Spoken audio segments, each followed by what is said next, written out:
Nós temos hoje aqui o Jaime Laureano, o Tateuaki Nil e o Maurício Simonetti. Em breve teremos aqui uma representante da Mídia Ninja também. E já tivemos também uma conversa na semana passada, que foi mediada pelo Hélio Menezes, um dos curadores da exposição, junto com o No Martins, o Flávio Cerqueira, exatamente, e o Moisés Patrício, e o Eugênio Lima também, perdão, eram muitos nomes, faz parte aqui da programação. E hoje nós temos aqui o Jaime Laureano. Jaime Laureano, ele é artista plástico, formado pela Belas Artes. Ele está presente aqui tanto aqui no Tomiotaki quanto no MASP, com os trabalhos Pedras Portuguesas, Liberdade, Liberdade, Apresentavam Ameaça à Ordem Pública, Autos de Resistência, Pesadão, Queime Depois de Ler e Experiência Concreta, Diálogo de Mãos. O Jaime ele já esteve em exposições tanto individuais quanto coletivas. Uma das coletivas, por exemplo, foi a São Paulo Não É Uma Cidade, que aconteceu no Sesc 24 de maio no ano passado, a Totem Monumento, na Galeria Lema, em 2016, e a Tatu, Futebol, Diversidade e Cultura da Caatinga, no Museu de Arte do Rio de Janeiro, em 2014. O trabalho dele também consta em algumas coleções importantes, como da Pinacoteca de São Paulo e do Museu de Arte do Rio de Janeiro. Temos também o Maurício Simonetti, que está aqui presente, o fotógrafo, que está aqui presente com a fotografia de 100 anos de abolição, tirada em 1988. Ele é fotógrafo, documental, e o seu trabalho dele integra o acervo do MASP, da coleção MASP Pirelli, e do Itaú Cultural também, da Fototeca do Itaú Cultural. E ele trabalha com temas como água, ecossistemas brasileiros e movimentos urbanos de maneira geral. E temos também o Tateuaki Nil, também fotógrafo, que aqui ele está presente com 2 fotografias. Uma que é a Dr. Land com sua família em São Paulo e em Ibadan, na Nigéria. Faz parte aí de um trabalho que ele fez, ele vai explicar brevemente. Ele é formado em Sociologia, nasceu em Tóquio, mas é radicado no Brasil desde 1998. E o seu trabalho fotográfico explora relações entre natureza e cultura nos cenários urbanos, né? Recentemente ele tem feito trabalhos também que relacionam Brasil e África, que ele vai explicar daqui a pouco. Enfim, acho que podemos começar aqui. Temos também o representante do Mídia Ninja, né? O Mídia Ninja ele é um meio de jornalismo independente que cobre principalmente manifestações e propõe uma visão uma mídia de fato alternativa à mídia tradicional. E também tem realizado experimentações aí com o fotojornalismo, né? A gente tem, de fato, uma fotografia aqui do Mídia Ninjas, né, que chama Outros Carnavais, que traz aí uma fotografia da greve dos garis do Rio de Janeiro, de 2014, que está presente aqui na exposição, na seção de ativismos e resistências. E acho que podemos começar aqui com o Jaime Laureano, muito bem representado aqui na exposição. Então... Boa noite. Você pode colocar para mim, por favor, a apresentação em PDF?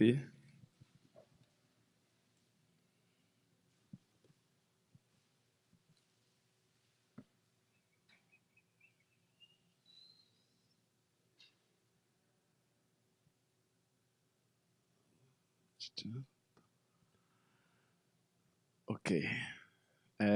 Boa noite a todos e a todas. Queria agradecer, primeiro, ao convite de participar da exposição, agradecer pessoalmente ao Hélio, que está aqui, um dos curadores da exposição, responsáveis pelos núcleos que estão aqui, estão no MASP também, ao Instituto Tomiotaki, pela conversa no núcleo de Cultura e Participação,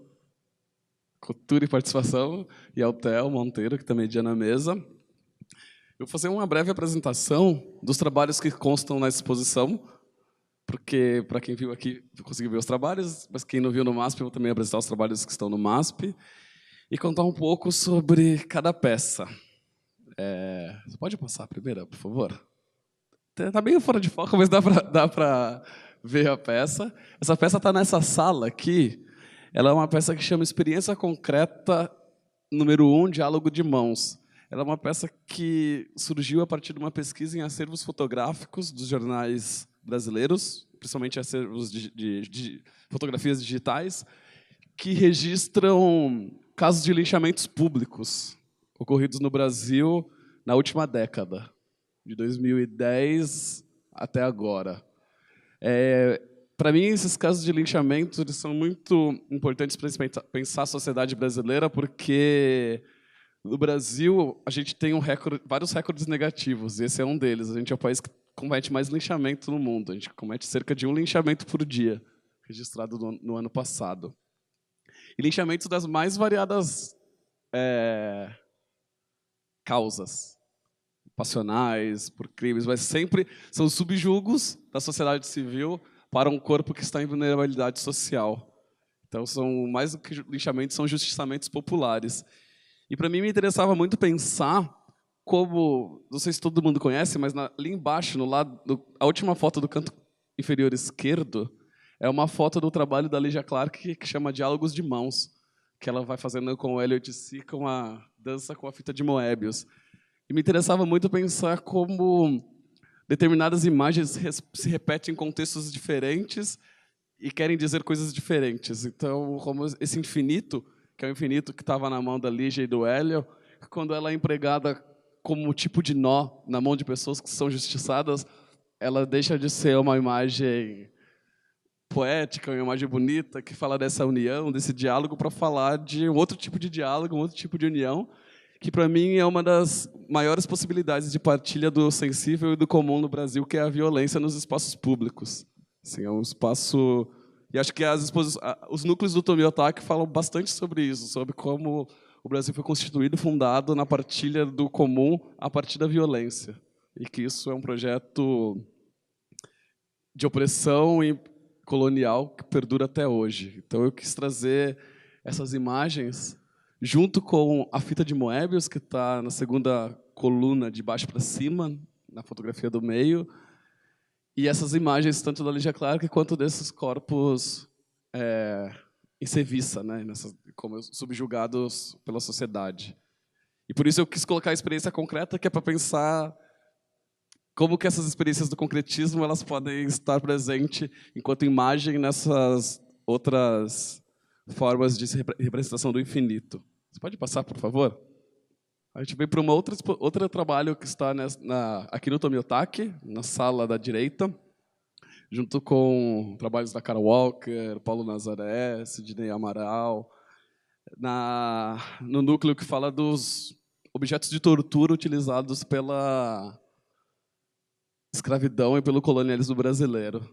Aqui não vai dar para ler, mas tem um trecho ali embaixo, onde está gravado, tem dois trechos do hino de proclamação da República, de 1889, que diz: liberdade, liberdade, abra as asas sobre nós, das lutas na tempestade, da que ouçamos tua voz. Nós nem creiamos que outrora haja havido... enfim, eu não consigo ler, tá? Nós nem cremos que escravos outrora haja vida em tão nobre país. Hoje o rubro lampejo da aurora acha irmão não tirando os tis. Temos que lembrar que em 1989, quando o ensino foi feito, 1 ano e meio só depois da promulgação da Lei Áurea, a promulgação mesmo, vou usar o mesmo termo do AI-5, a promulgação da Lei Áurea, e já tem um hino oficial querendo apagar e jogar para o Império, como bem diz Lili Hélio no texto, jogar para o Império, para o passado, toda a peste da escravidão. A gente é uma república, e vamos pensar na cronologia. Não pode ter uma república com escravos, porque isso é totalmente contra os preceitos da república. Então, faz a abolição, depois de 1 ano faz a república. E logo depois de 1 ano já joga para o Império Português os crimes da república.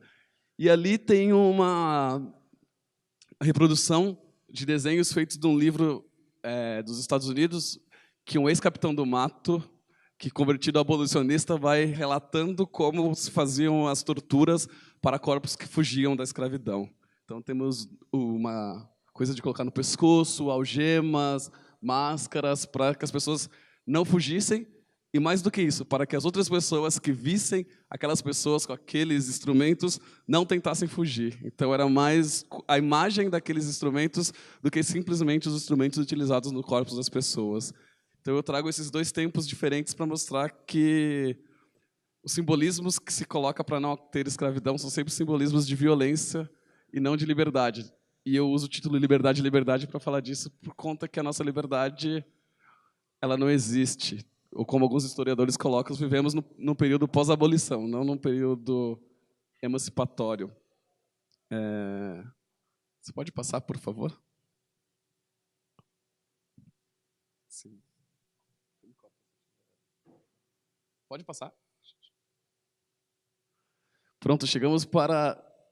só uma coisa que eu fiquei muito feliz com essa exposição, queria dizer que foi a primeira vez que eu acho que eu consegui colocar trabalhos que começam em 2012 e terminam em 2018. Eu sou um artista novo, tenho 33 anos, e é interessante ver numa exposição coletiva um laço tão grande de trabalhos e que pega 6 anos de diferença entre o primeiro e o último. Esse é um trabalho de 2012 que chama-se Pesadão. Não sei se todo mundo tem experiência com festas populares, jogos de futebol aqui. Pesadão é aquele carrinho que vai no carnaval e vai tipo, o Pesadão, que vai vendendo bebida falsificada, cerveja ruim, catuaba, todas aquelas coisas que deixam a gente bem louco durante esses festejos. E sempre me interessou esse nome, Pesadão, assim, era uma coisa que me interessava, e como ele mobilizava toda uma multidão de pessoas que paravam e abriam para Pesadão passar. E me interessava pensar como... 2012, antes das manifestações de 2013, então estava o período meio efervescente no Brasil, eleição da Dilma, a gente não sabia muito bem o que aconteceria, havia a esperança, mas ao mesmo tempo havia a certeza que ia ser um ano super difícil no ano seguinte.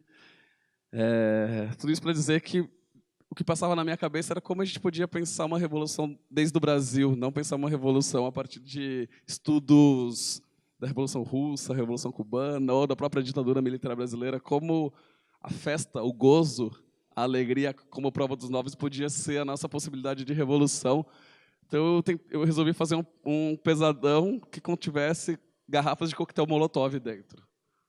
Então, e esses coquetéis Molotov feitos em escala industrial. Minha vontade era fazer em escala industrial. Então, ele tem lacre, ele é feito com o mesmo tipo de pavio feito na costureira, tem a quantidade exata de água, gasolina e diesel. Então, era tudo feito padronizado para vender nessas manifestações sociais. E é interessante que esse trabalho sempre causa um trabalho na hora que vai mostrar ele. É sempre um problema. Eu nunca consegui mostrar ele na sua totalidade. Do jeito que ele tem que ser, porque sempre o bombeiro do espaço expositivo fala que a gente vai causar um atentado dentro do museu. Aqui eu apresento ele com os pavios que foram utilizados. Então, o cheiro de gasolina não é tão forte, mas chegando perto, sente-se o cheiro de álcool. Eu apresentei a primeira vez na Funarte, aqui em São Paulo, em 2013. Ele ficou um dia. No dia seguinte, ele foi retirado pelos bombeiros e colocado do lado de fora. Eu apresentei uma vez, minto, mas era numa galeria, que é uma galeria super para frente no Rio de Janeiro, na Gentil Carioca. Então, lá dava para apresentar, porque não tinha... Eles compraram a briga, não teve problema. Mas dentro de instituição, pública ou privada, isso é quase impossível. Mas isso... Quando eu estava conversando com ela, virou um dado, porque virou-se uma discussão dentro da própria equipe do Miyotaki se podia ou não podia esse trabalho vir ou não vir com gasolina. Então, o trabalho já estava acontecendo nesses diálogos. E é interessante porque é um trabalho que... É o meu primeiro trabalho escultórico. Antes eu trabalhava com vídeo, então também, para mim, tem uma coisa interessante que foi daí que eu parti para pensar os outros trabalhos em escultura. Esse, também do mesmo ano, do Pesadão, chama Quem Depois de Ler. É uma série de serigrafias que ensinam como fazer um coquetel Molotov. E que, para levar a cabo a feitura dessas instruções, você tem que destruir o próprio trabalho que você adquire. Então, você tem que usar, porque ela fala para usar esse mesmo pano como um pavio. Então, é como você a impossibilidade de levar a cabo um trabalho performativo que você adquiriu, porque você levando a cabo esse trabalho, você está destruindo o próprio trabalho que você adquire. Então, assim como o outro que trazia problemas para a instituição, traz problemas para um colecionador que adquiria esse trabalho. E ninguém nunca fez assim. Isso também me fala muito sobre como as pessoas compram, guardam e não compram a ideia, compram a imagem dessa ideia, dessa revolução que nunca vai lograr êxito porque ela necessitaria de vários sacrifícios e de abdicações. Por favor. Agora a gente já entra no MASP, nos trabalhos que estão expostos no MASP. É uma série que chama Pedras Portuguesas, que é do ano passado, 2017.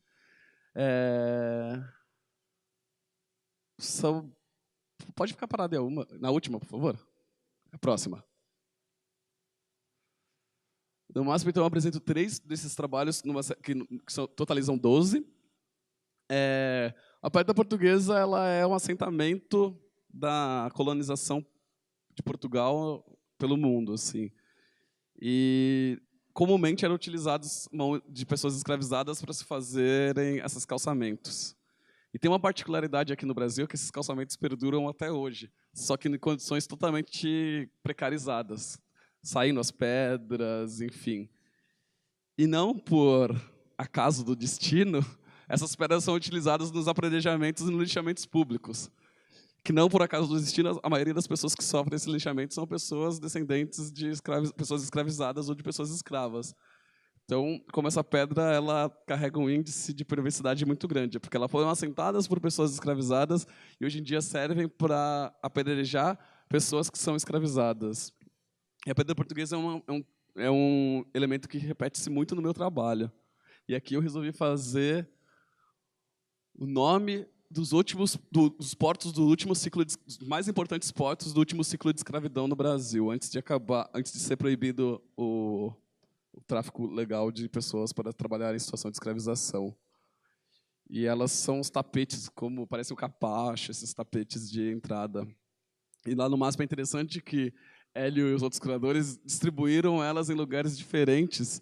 E mais interessante ainda é que elas estão junto com os cavaletes de vidro de Lina Bobardi lá em cima, dentro da Pinacoteca. Então, assim, é interessante que nenhuma está dentro do espaço expositivo oficial e ela forma um triângulo, como se pensando esse triângulo atlântico. Tá?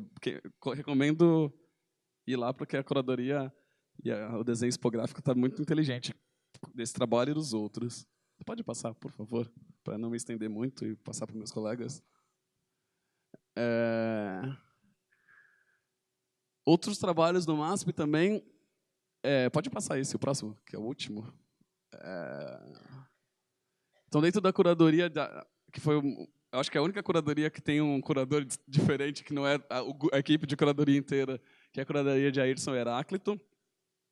São trabalhos que eu fiz em 2015, na qual eu usei boletins e comunicados oficiais das polícias militares do Brasil, que tinham como índice de pesquisa casos que relatavam racismo institucional, que é aquele racismo cometido por instituições, não racismo cometido somente por pessoas comuns. E nesses casos era comum ver como o que acontecia hoje era a mesma coisa que acontecia nos relatos de escravos que fugiam.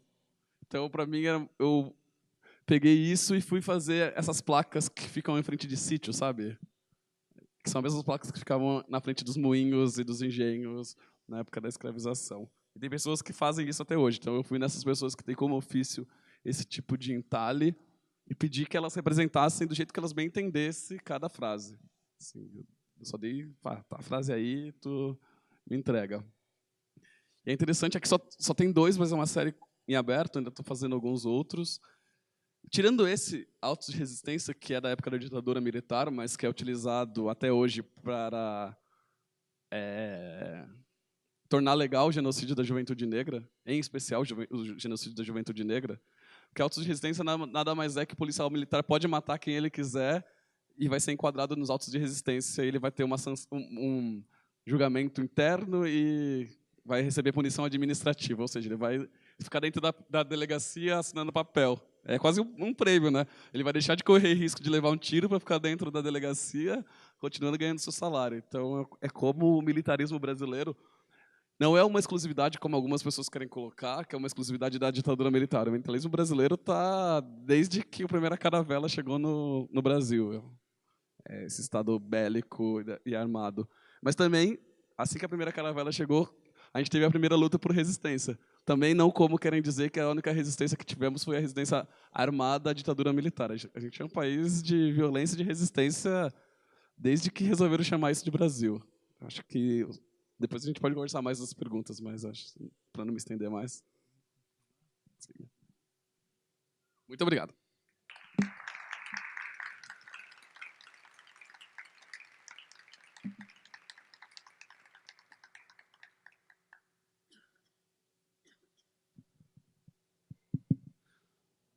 Boa noite, gente.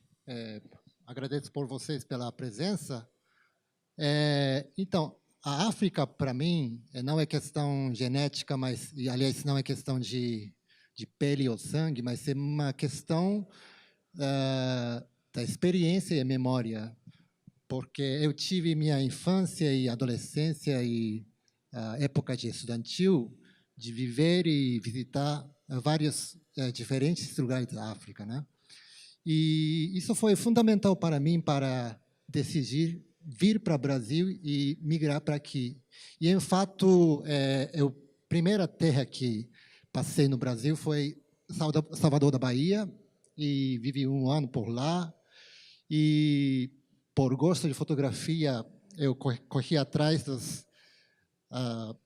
festas folclóricas de Salvador, que tem muito ligação com as culturas iorubas, né?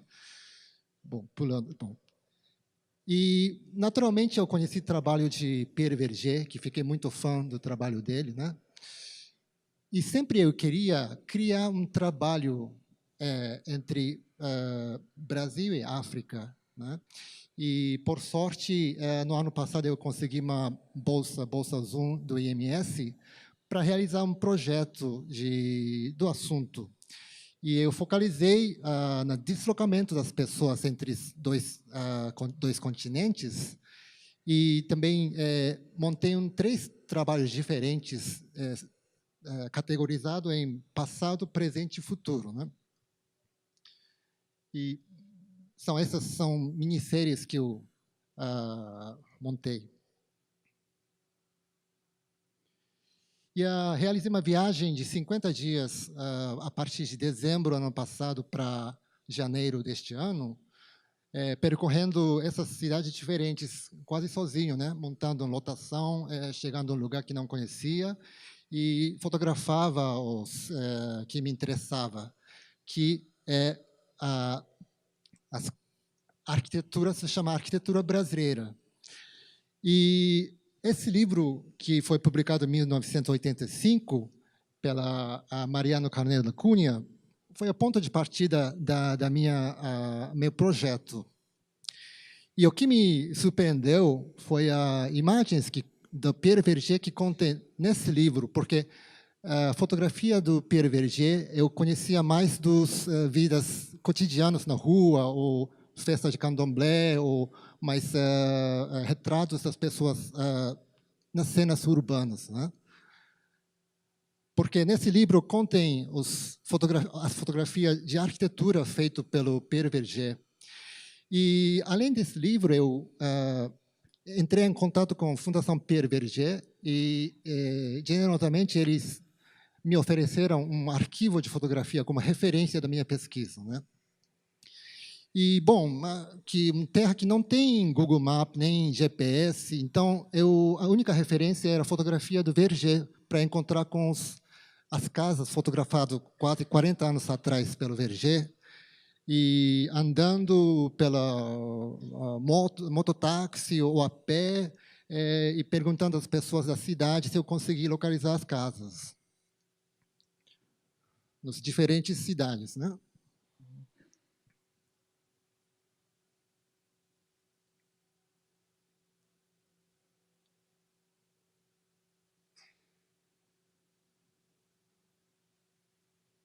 E essas palavras dos pesquisadores me encorajou, vai além do que foi fotografado por Verger. Bom, lendo do cima, estranhamente talvez, mas inegavelmente, a antiga arquitetura do Brasil se tornou a nova arquitetura dos iorubás. Além disso, as casas de estilo brasileiro formam a grande maioria das moradias urbanas em mais ou menos 90% do país urbano. E a própria pesquisadora, professora da universidade em Nigéria, relatou a influência mais pronunciada nas práticas arquitetônicas vernaculares no país, Nigéria, é a brasileira. Então, pelo conhecimento dessas palavras e as cena que eu vi, eu corri atrás pro estilo da arquitetura. Bom, eu vou passar rapidinho, porque acho que não tem muito tempo.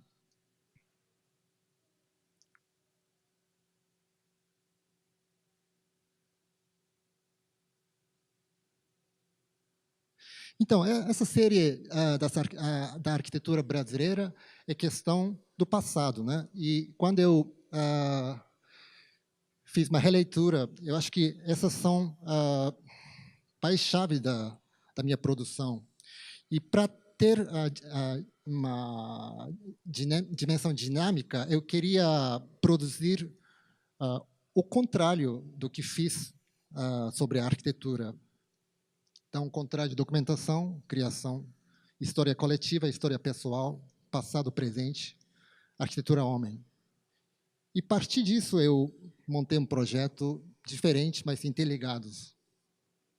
É um retrato. E esse retrato começou com o encontro com esse rapaz, cantor nigeriano, refugiado, vivendo em São Paulo, né? E encontro com ele foi muito tempo antes mesmo de começar a fotografar com o projeto. Foi em 2016, que eu trabalho não apenas para trabalho autoral, mas trabalho para editorial e trabalho para a revista da música no Japão. E ele criou uma canção para refugiados, comemorando o Copa do Mundo no Brasil em 2014, que ele sendo refugiados, para encorajar os refugiados aqui em São Paulo, ele compôs música de refugiados e fiz uma reportagem sobre ele para apresentar numa revista da música do Japão. E daí, pela uma coincidência, o meu irmão de sangue, que vivia na Nigéria até março deste ano, e ele teve terceiro filho, nascido na Nigéria, né? Então, eu queria visitar a família e, como eu conhecia ele antes, fiz questão de levar a revista que eu fiz sobre ele para a família dele na Nigéria, porque ele é refugiado e não consegue voltar para o país atualmente. E também ele me solicitou para levar tantos presentes, né, de tênis, roupas. Então, o espaço dos presentes dele ocupou mais na minha mala. E levei tudo isso para a família dele, que não conhecia, né? E também levei fotografia para mostrar para a família. E era incrível, porque uma visita que, de repente, mas foi aceito de uma maneira muito aconchegante, talvez, né? Pode ter melhor palavra. Mas, a partir disso, eu montei um projeto de levar um retrato de tamanho real.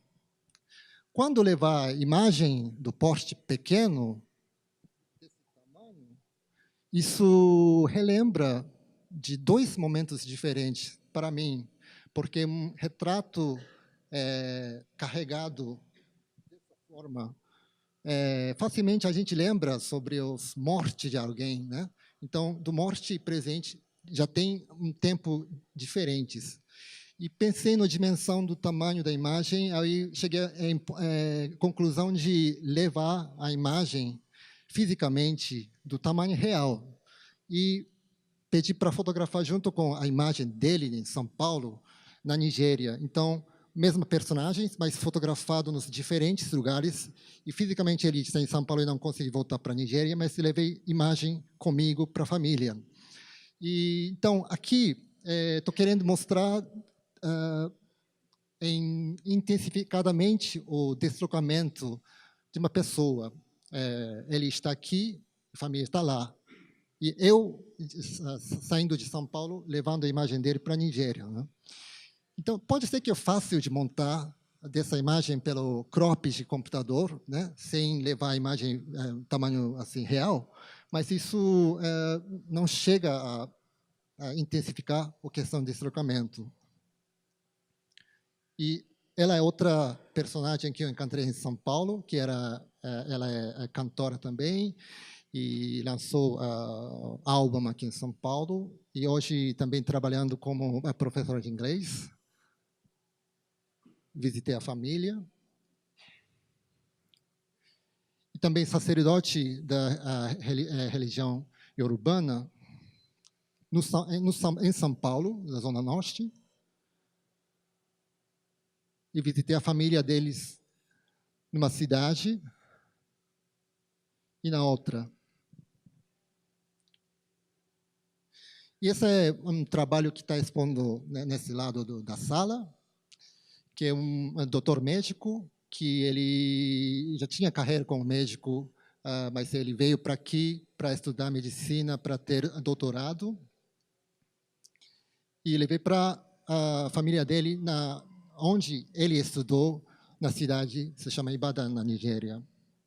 Então, dessa forma, a minha aproximação para a personagem em São Paulo não foi escolhido por ser refugiados ou por ser algum motivo, mas pela amizade e contato pessoal, eu consegui personagens de vários, não sei, background, né? Um é que é cantor, outra também, mas outro é sacerdote de religião, e outro é médico que trabalha com médico. Bom, mas eu quero continuar falando. Quando falar sobre o deslocamento de pessoas entre dois continentes, eu acho que a gente não pode ignorar sobre a tráfico negreiro e em consequência, sobre a escravidão, né, que aconteceu aqui no Brasil ou nos Estados Unidos.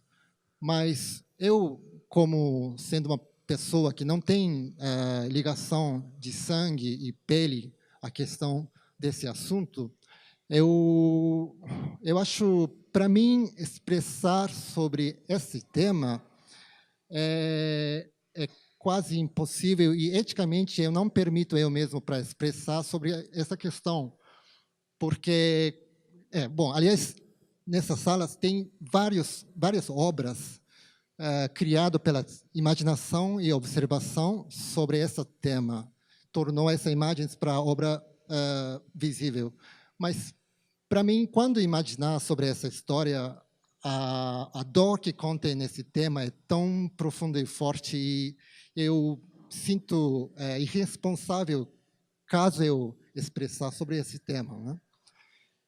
Mas, sendo como observador de natureza de ser fotógrafo, eu continuo me interessando em expressar e aprofundar minha pesquisa sobre esse deslocamento de pessoas entre os dois continentes, e estou numa fase de continuar criando sobre esse tema para futuro presente e futuro próximo. E espero que um dia consigo apresentar como um trabalho final, talvez nos espaços próximos daqui nessa cidade. Obrigado.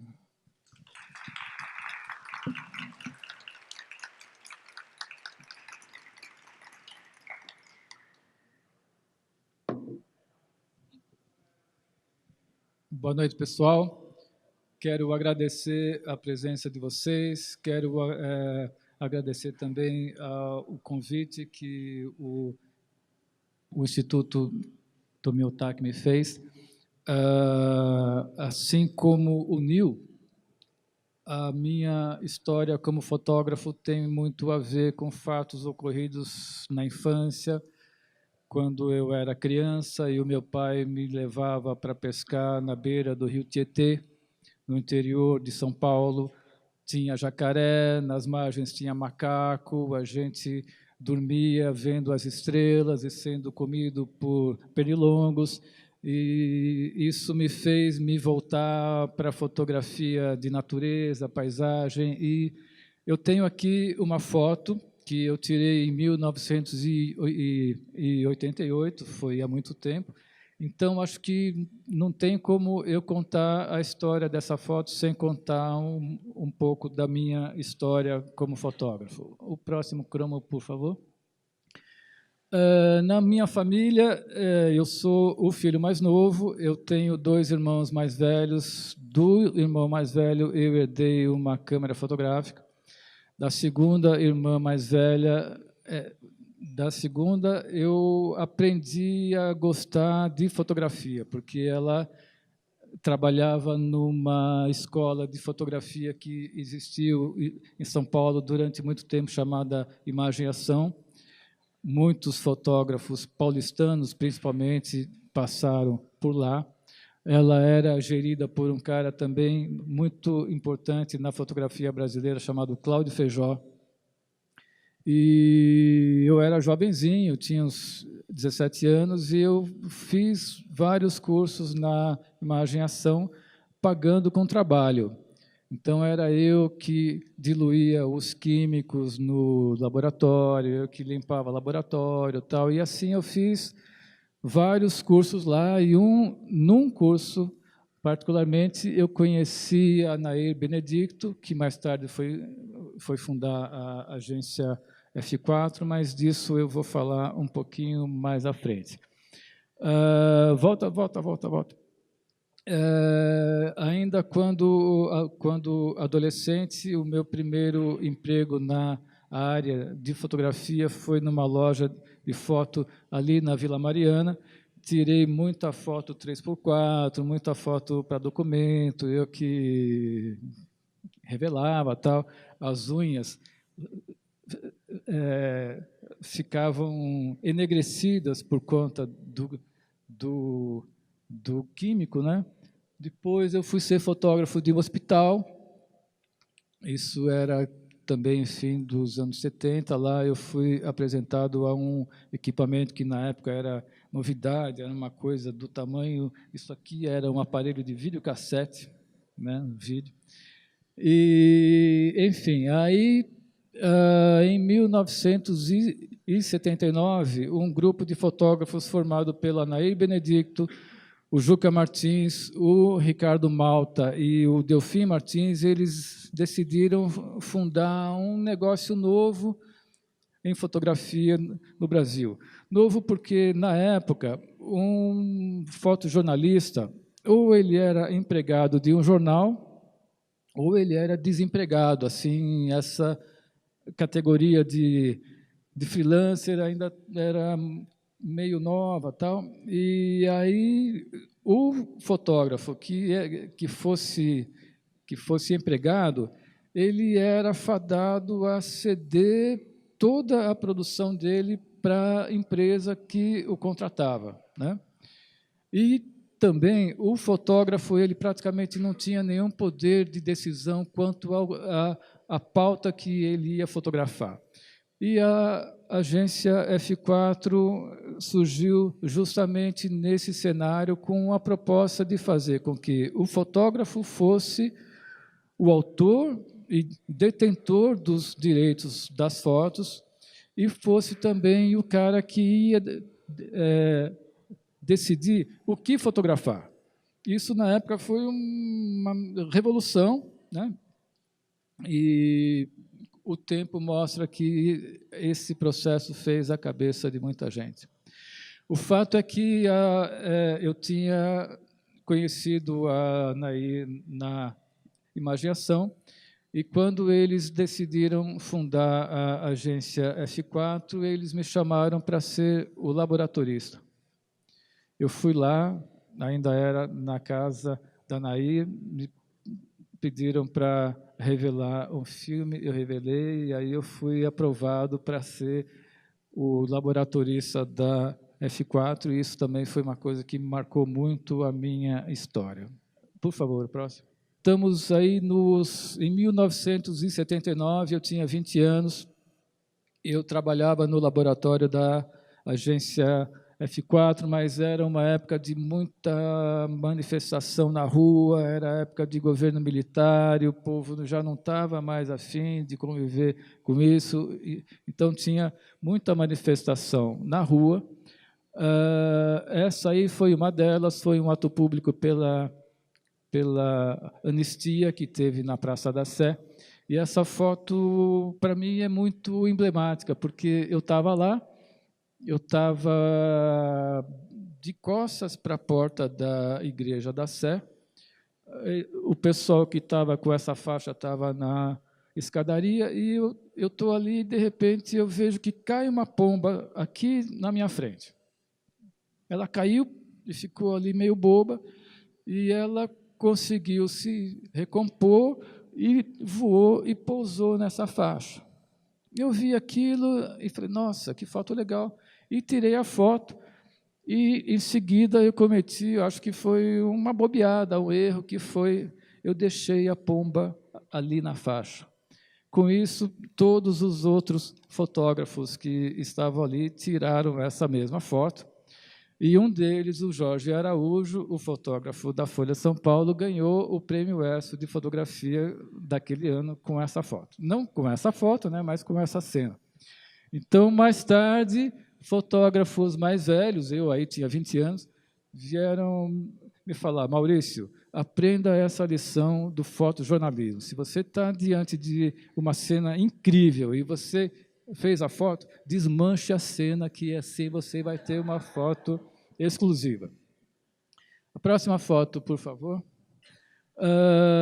Aí, já avançando um pouco, eu passei por um emprego numa revista em São Paulo, não foi legal, tal, mas com o dinheiro que eu tive do fundo de garantia, eu fiz um investimento numa viagem. Nessa época, eu soube que esse lugar aí, que não existe mais, esse lugar era uma das coisas mais bonitas que tinha no Brasil, era o Parque Nacional de Sete Quedas. Ele fica no Rio Paraná, ficava.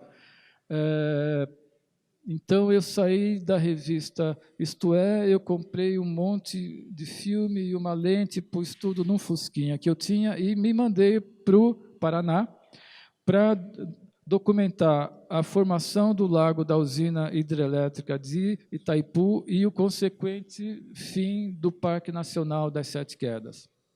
Isso, o que me motivou, e isso foi assim, eu fiquei inconformado de saber que os caras, era governo militar também, decidiram fazer uma usina com o objetivo de extinguir o Parque Nacional. Mais tarde, eu soube que o plano era realmente esse. O próximo, por favor.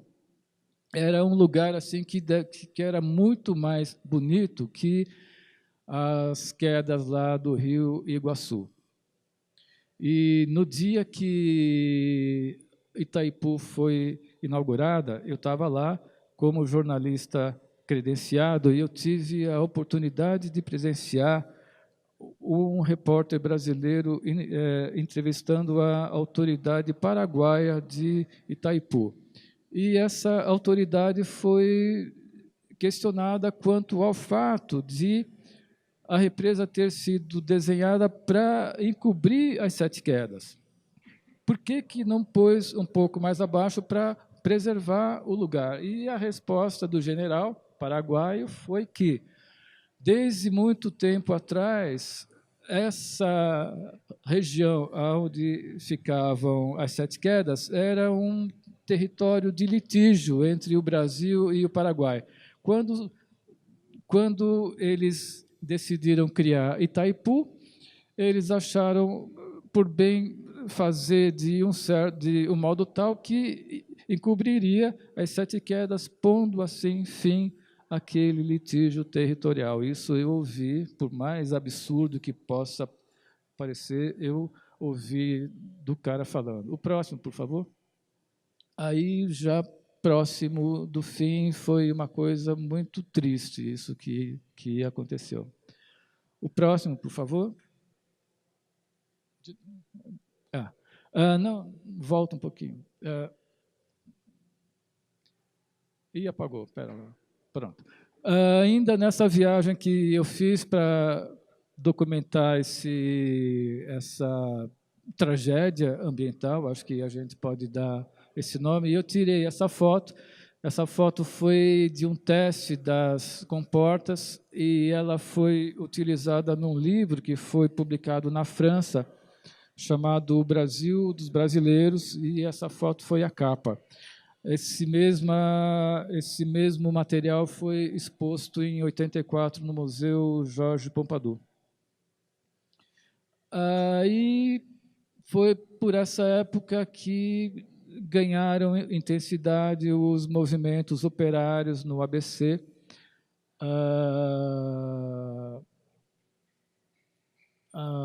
Nesse tempo, eu esqueci de contar uma coisinha. Eu volto um pouquinho, que eu falei para vocês que eu era laboratorista da F4. Aí eu fiquei ali 2 anos e um dia eu falei para o pessoal que eu não queria mais ser laboratorista, eu queria ser fotógrafo. Aí me falaram, olha, para você ser fotógrafo da F4, você ainda tem que comer muito feijão, então aqui você não vai ter lugar. Aí eu saí, fui ser fotógrafo freelancer.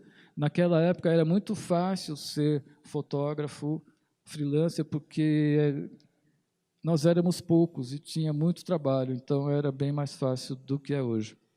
E aí passou um tempo e o pessoal da F4 me chamou de volta, dessa vez não para ser laboratorista, mas para ser fotógrafo. E, lógico, eu aceitei. Então, esse foi um tipo de assunto que a gente fazia muito, as greves no ABC. 1984, a gente não tinha eleição direta e o povo queria votar para presidente, então tinha muita manifestação na rua. Essa aí foi uma delas.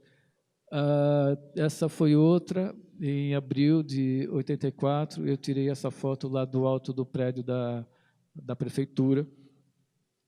Um outro assunto importante também que eu fiz foi o funeral do presidente Tancredo Neves, em 86.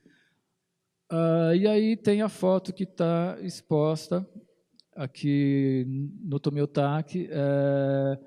Era um assunto, era um fato importante. Esse, né,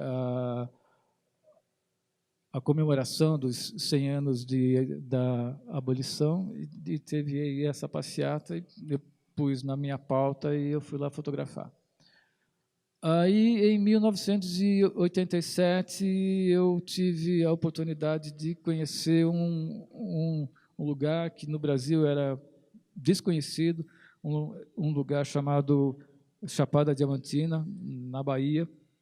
Eu fui para lá, fiquei encantado, voltei para lá várias vezes e fiz um material que projetou a minha carreira de uma maneira assim muito forte, e eu tomei um gosto enorme por foto de natureza, e eu acho que houve aí uma sinergia muito boa. A pena que está meio claro aqui. Bom, aí, como deu muito certo o meu trabalho na Chapada Diamantina, e o que eu chamo de dar certo foi assim, eu expus, eu publiquei em vários lugares, em calendário, ganhei dinheiro, eu achei por bem andar por esse caminho de foto de natureza, e aí eu me voltei para fotografar o Cerrado brasileiro. O Cerrado é um lugar lindíssimo, é um lugar super importante, é um ecossistema único no mundo, de onde brotam as águas que vão para a bacia do Amazonas, para a bacia do São Francisco, para a bacia do Paraná, e o Cerrado está sendo ocupado pela soja de uma maneira assim devastadora, Então, tudo indica que daqui a pouco tempo a gente não vai mais ter água para beber, vamos ter que beber suco de soja contaminada com um agrotóxico, e aí a coisa vai ficar ruim. Aqui também é a área de cerrado. Esse amigo, ele veio perto de mim, assim, não foi que eu fui atrás dele, eu descobri o jeito de fazer o tamanduá se aproximar e tirei essa foto. Aí também é uma área do Cerrado, no Mato Grosso do Sul. Essa foto eu tirei no Parque das Emas, em Goiás, e é uma foto que está no acervo do Museu de Arte de São Paulo. Aí, ainda nessa área de ecossistemas brasileiros, eu quis documentar um lugar que fosse mais perto de São Paulo, aí eu passei a fotografar a Mata Atlântica.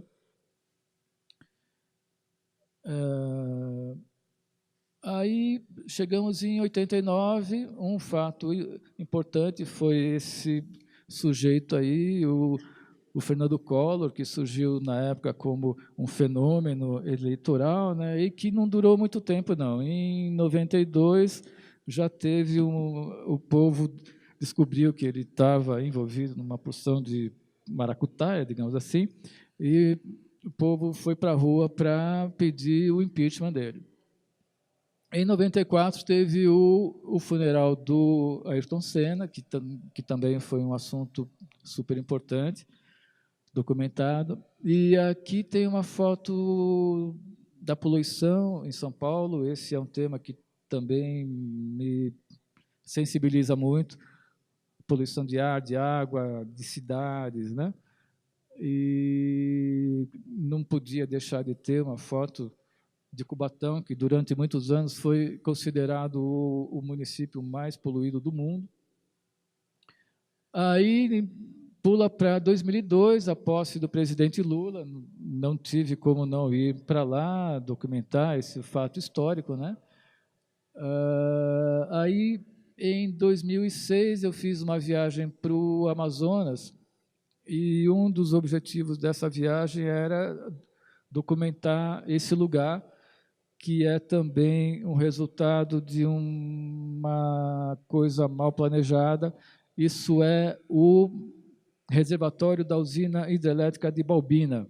Foi feito numa área muito plana e era uma área de floresta amazônica. Então, quando o lago se formou, inundou uma área de floresta gigantesca, matou um monte de árvore, e o que a gente vê hoje lá é um cemitério.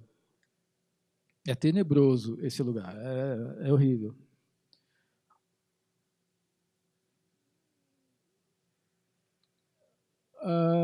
Eu viajo muito para produzir foto para banco de imagem, e essa foto faz parte de um trabalho que eu fiz em 2014, quando eu fui para o Nordeste para documentar a seca.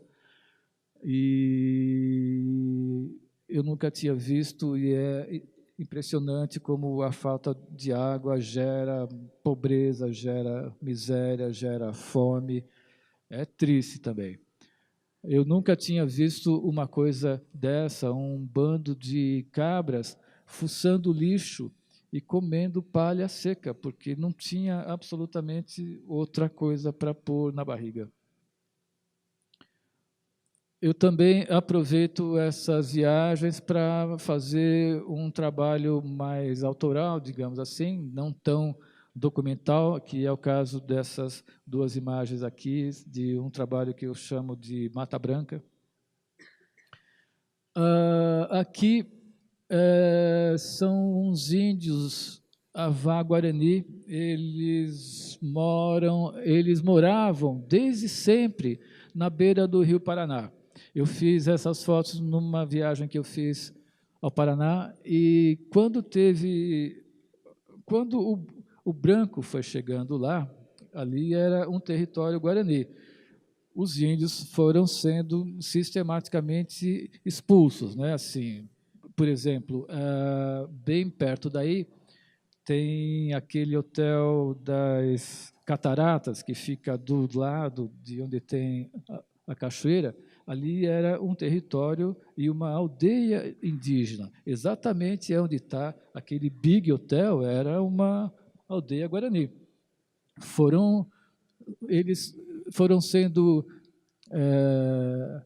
expulsos e eles hoje moram numa porção de terra muito pequena entre o rio e a plantação de soja que fica bem pertinho da casa deles. Então, quando tem aplicação de herbicida, as máquinas passam aqui assim, jogando veneno, e as crianças adoecem. É um problema bastante grave e que o pessoal acha até que é feito de propósito, para eles irem embora de uma vez.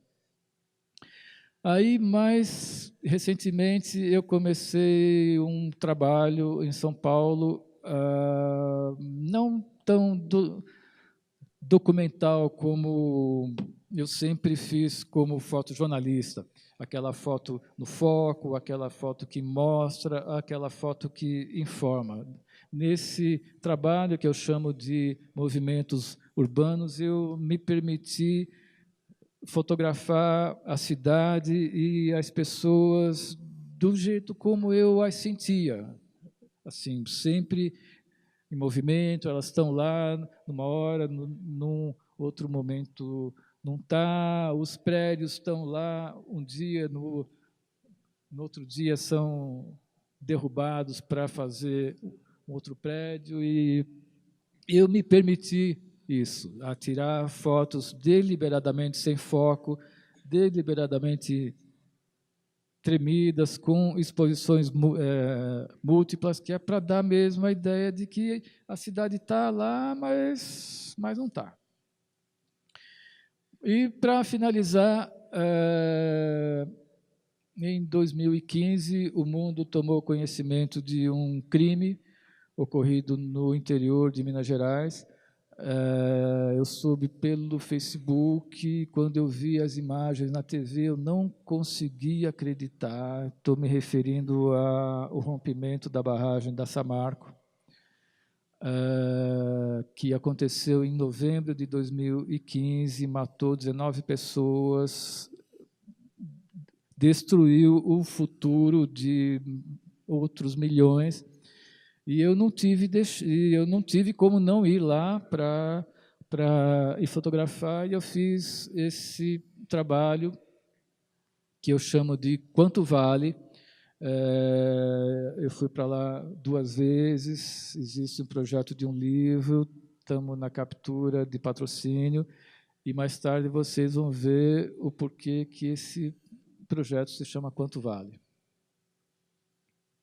Essas são fotos que eu tirei no rio Gualacho, que é um riacho que outrora era limpo, tinha peixe bonitinho, e foi por onde a lama desceu.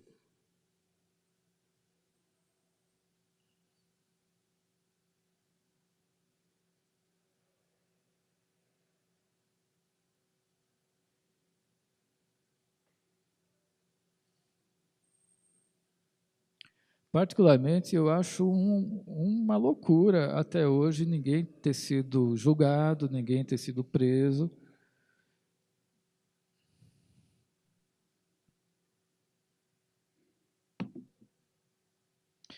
Uma coisa que era impressionante lá, aí é um lugar chamado Paracatu de Baixo, é que noções como propriedade, privacidade, domicílio, intimidade deixaram de existir. Você podia entrar nas casas, tinha lá móveis com gavetas, se abria, tinha objetos pessoais lá dentro. Foi chocante isso.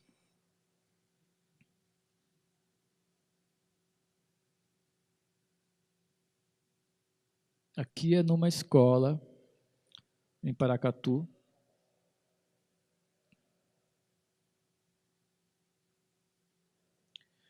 E foi daí que eu peguei o nome para esse projeto. Essa foto é de uma sala de aula, é uma foto muito emblemática, porque ali tem um calendário, a contagem acabou no dia 5 de novembro de 2015, né, que os dias anteriores têm um xizinho em vermelho, e o último X foi no dia 5. Era uma sala de aritmética, eu acho que de matemática, então aqui tem um material didático mostrando números, e alguém na lousa foi lá e escreveu quanto vale, e que eu acho que é uma pergunta que está aí até hoje, né? É isso, pessoal. Muito obrigado. Aí tem os meus dados, para quem quiser.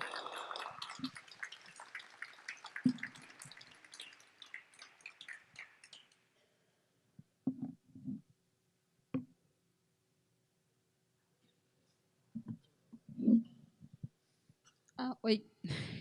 Não sei se chegou a apresentação aí. O Rafael ficou de mandar para você no seu WhatsApp. Agora, acho, nesse exato segundo.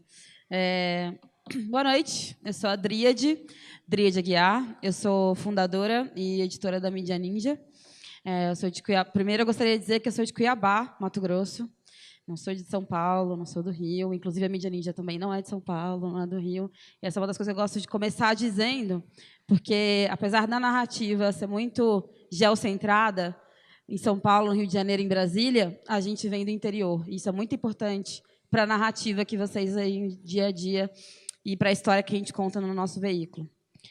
A ideia é que eu consiga apresentar um pouco aqui sobre como a Mídia Ninja nasceu e como ela funciona, e qual é a nossa visão sobre as narrativas afro-latinas que a gente vive hoje em dia e que, pessoalmente, atravessam o meu corpo e a minha pele diariamente.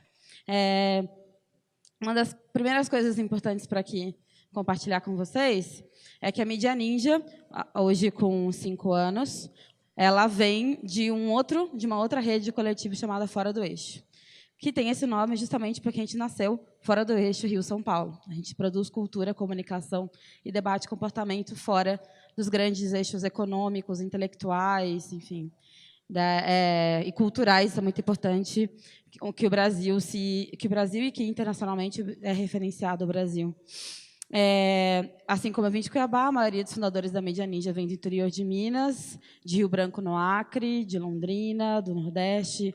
A gente é esse grande caldeirão de ideias e narrativas brasileiras e sobre as nossas vidas e como a gente constrói e como a gente concebe política e a cultura política inteira do Brasil.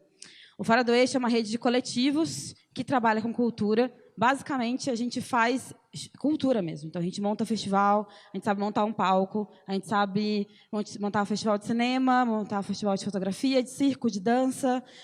Eu venho especificamente da música, então é daí que eu venho. Eu comecei a trabalhar com comunicação, fazendo jornalismo cultural.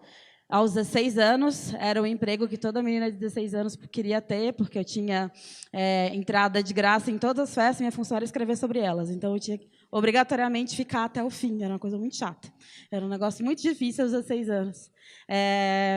E é muito importante compartilhar um pouco sobre isso, sobre a nossa história com a nossa produção cultural, porque é a partir dela que a estética da Mídia Ninja se constrói. E é importante mesmo conversar sobre a nossa construção da ideia narrativa e histórica da Mídia Ninja, porque a gente, diferente da maioria dos veículos de esquerda, e eu sei que vocês entendem a Mídia Ninja como um veículo, apesar da gente se entender como uma rede, como um movimento social, a maioria dos veículos de esquerda ela vem de espaços tradicionais da esquerda, né? Sem querer ofender, mas elas vêm de partidos, elas vêm de movimento estudantil, ela vem de movimento de base, ela vem de movimento religioso, ela vem desses espaços onde a esquerda tradicionalmente se organiza. A Mídia Ninja não, a gente vem da cultura. Então, a gente aprendeu a tirar foto de manifestação tirando foto de grandes festivais. A gente aprendeu que mulheres são centro da narrativa porque, no meu bairro, mulheres são centro da produção cultural. A gente aprendeu como se faz, como se angula uma foto cheia de um lugar, porque a gente faz isso de cima de um palco. Então, toda a nossa ideia, toda a nossa construção narrativa, todo o meu back history sobre o que é contar histórias vem de produção cultural, de cobrir show, de cobrir feira, de cobrir festa, de cobrir balada no meio da madrugada, no meio do Pantanal. Então, é daí que as nossas histórias e que nosso histórico visual se constrói. E como a gente surge, né? Como eu disse, a gente é do interior do Brasil e a gente nasceu... o Fora do Eixo, que é a rede que dá início à Mídia Ninja, tem 15 anos. Eu estou dentro do Fora do Eixo desde os meus 16, hoje eu tenho 28, então vocês façam as contas aí. E a gente estava lá em Cuiabá, enfim, estava nos interiores do Brasil, e a gente começou a produzir eventos, porque a gente entendeu que ninguém ia falar sobre a música que a gente fazia nesses lugares. A música, o teatro, o circo, a dança, o cinema. A produção cultural desses espaços não era importante para a narrativa brasileira como nação. Então, a gente percebeu que só se ajudando e produzindo uma rede desses festivais e desses encontros que a coisa ia começar a funcionar. Então, a gente começou a fazer isso e a gente começou a perceber que, depois que a nossa rede já tinha... por exemplo, hoje, o Fora do Eixo produz 400 festivais por ano. Então, quando a nossa rede chegou ali aos 200 festivais por ano, a gente começou a entender que, quando o músico, ou o artista circense, ou o fotógrafo, ou o videomaker, quando o artista passava a circular no circuito de São Paulo, e o Brasília, ou o Rio de Janeiro, ele ficava desamparado, logicamente falando. Ele não tinha onde ficar, não tinha onde comer, não tinha onde dormir, ele não tinha como circular na cidade, e muitas vezes ele enfrentava um grande preconceito xenofóbico dentro desse espaço também, o que deixava ele mais à margem ainda na produção cultural. Então, a gente percebeu que, além de estar nesses lugares, a gente precisava ocupar estrategicamente as grandes cidades e as capitais também. Então, em 2011, a gente toma a decisão de montar uma casa nesses grandes centros. Então, a gente montou uma casa em São Paulo, montou uma casa em Brasília, em BH, no Rio de Janeiro, em Recife. A gente começou a ocupar, de pouco em pouco, as grandes capitais. Por que a gente fez isso? Para além do debate logístico, a gente entendeu que essas grandes cidades tinham estruturas que precisavam ser hackeadas. E guardem esse termo, isso é o que a gente faz na maioria dos lugares que a gente vai. A ideia é hackear esse espaço e distribuir a estrutura, qualquer forma de base ou de financiamento que aquele lugar entenda que ele tem. Falando da forma mais livre possível sobre financiamento aqui, não necessariamente falando de dinheiro. Então, a Mídia Ninja começa nascendo assim, quando a gente monta uma casa aqui em São Paulo. E a gente montando uma casa aqui em São Paulo, em 2011, a gente tinha um conhecimento específico que a gente não tinha ainda a ideia que era uma coisa muito diferente dos movimentos aqui de São Paulo, que era a produção comunicacional de forma estética. Porque a gente estava esse tempo todo cobrindo eventos de cultura, a gente chega aqui em São Paulo, a gente está caminhando na Paulista, marcha gigantesca, um monte de gente andando com placas e falando sobre alguma coisa específica. E, quando a gente vê a produção sobre aquilo, a gente entende que tem uma distância sobre o que a gente consegue fazer. Então, a gente começou a fazer. Em 2012, a gente brinca que foi a nossa fase agência de movimento social, que a gente ia em toda manifestação que vocês possam imaginar, da bicicletada pilada, a Marcha das Vadias, a flash mob, a ação direta, do beijaço contra o Feliciano, tudo o que vocês possam imaginar, em 2012 a gente cobriu. E o que acontecia no fim? A gente produzia aquilo tudo de conteúdo e entregava para o produtor da marcha. Porque não havia espaço editorial no Fora do Eixo para falar sobre aqueles assuntos. As nossas páginas e veículos não estavam alinhados editorialmente para contar aquelas histórias.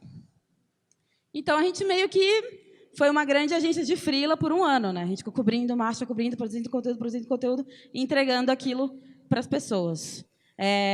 No fim desse ano, vários jornalistas e várias outras pessoas que fazem parte da mídia livre aqui em São Paulo e no Rio de Janeiro começaram a cutucar a gente e falar: então, vocês têm um negócio aí que a gente precisa colocar para fora, que a gente precisa colocar de forma organizativa para fora.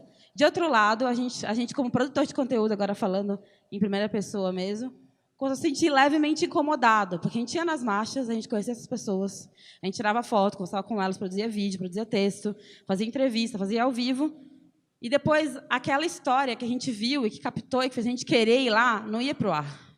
Não do jeito que a gente queria, não do jeito que a gente olhava para aquilo, não da forma que aquela história tocava a gente.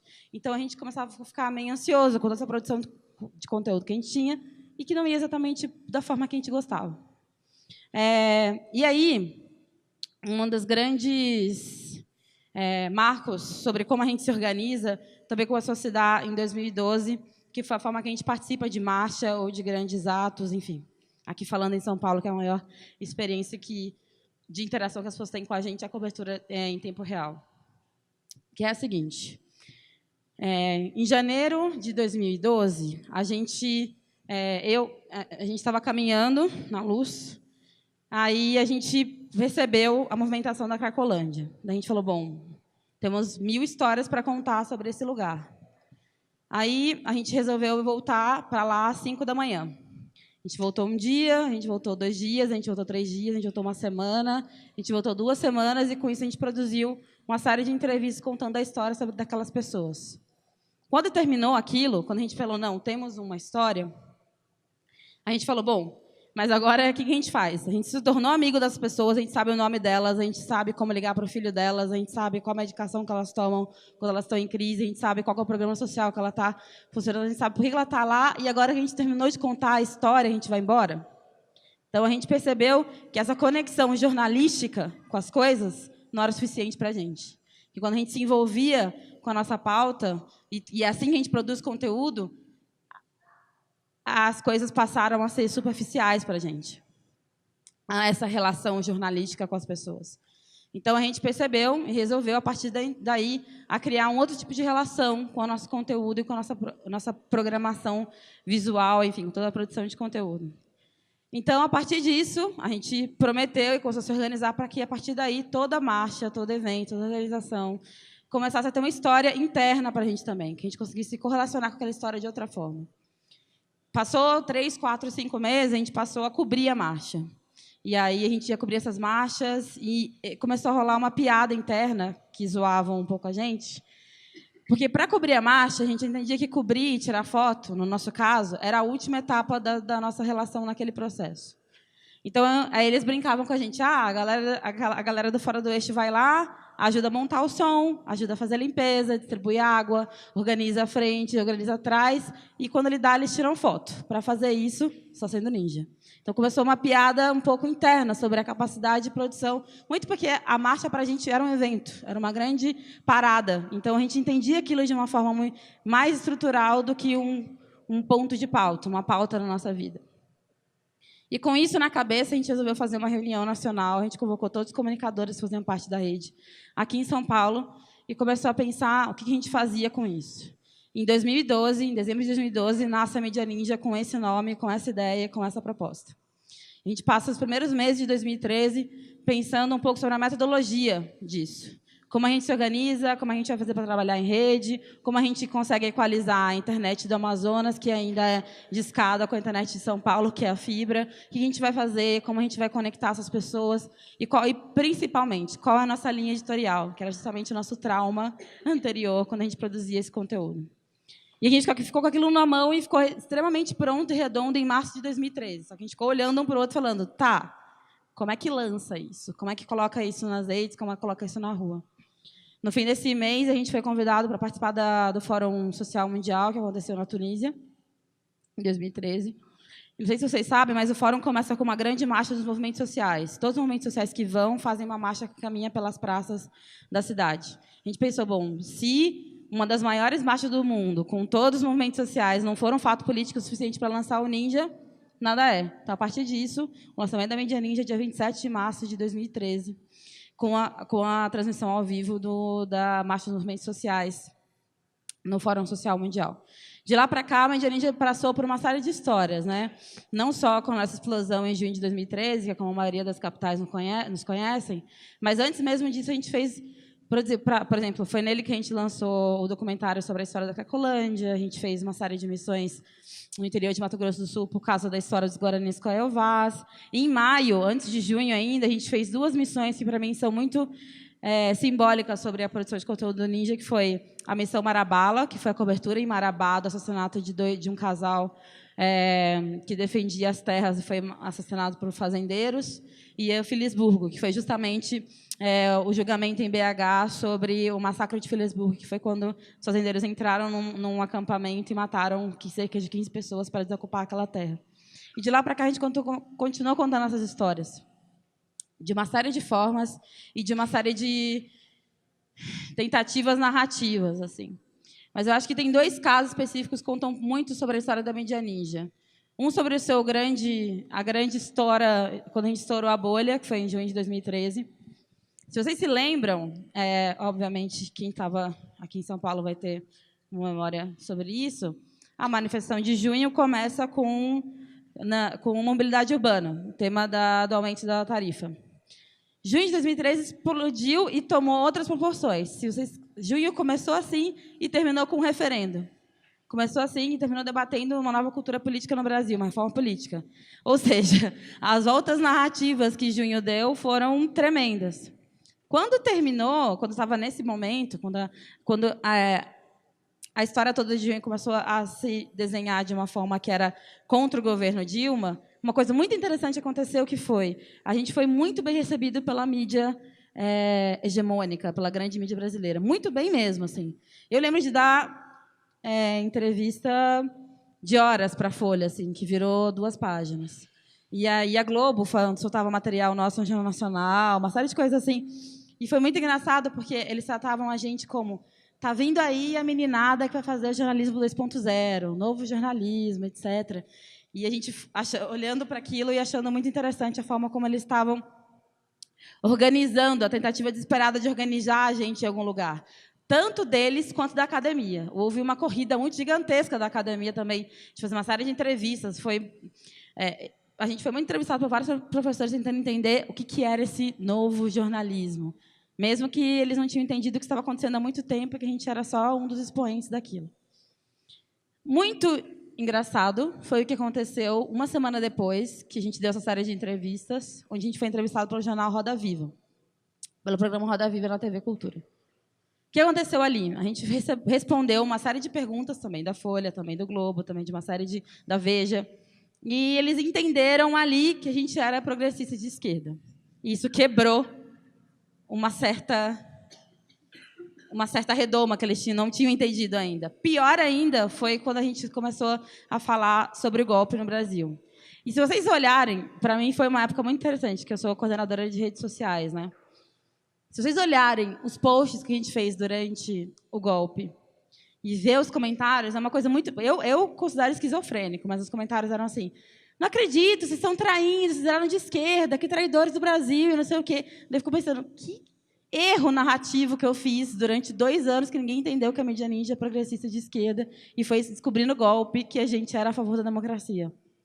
Foi muito engraçado, mas isso aconteceu de fato. A gente recebeu e-mails de ódio, inbox. E, na verdade, ódio contra a mídia ninja é uma coisa comum, assim, no inbox, no e-mail, nas respostas, nos comentários. E toda a nossa produção de conteúdo vem um pouco a partir daí. O outro lado do conteúdo que eu queria falar foi uma coisa que aconteceu em 2016, onde a gente fez uma coisa que foi chamada de Missão Yanomami. Para quem não sabe, os Yanomami são um povo indígena do Acre, que eles são conhecidos como um dos últimos intocados, né? São uma aldeia específica que não quer ter contato nem com os brancos, nem com nenhuma parte da tecnologia branca, enfim, no Brasil. E eles estão em extinção. Eles estão sendo assassinados e eles vão...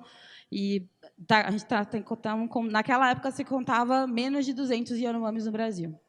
E justamente por isso, o ISA, que é o Instituto Socioambiental, conseguiu uma parceria com eles para que um fotógrafo fosse para lá para fazer registros da história deles e ter algum tipo de registro no Brasil sobre a existência do Yanomamis.